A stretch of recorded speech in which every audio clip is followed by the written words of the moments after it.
Men ayolmanmi o'zi? Men shunchaki charchadim.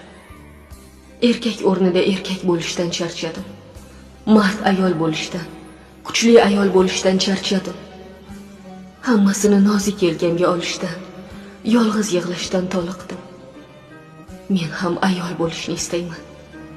Ichimdagi erkakni o'ldirib, baxtli, sevgidan chaqnagan ko'zlarim bilan yashashni istayman.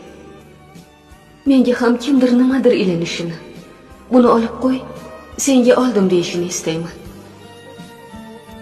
Shuni aytardimki, erkakka aylanib borayotgan ayollar tez kunlarda barchangizga ayollik baxtini beminnat bera oladigan biri uchrasin. Asli ojiza, ammo kuchlilarim,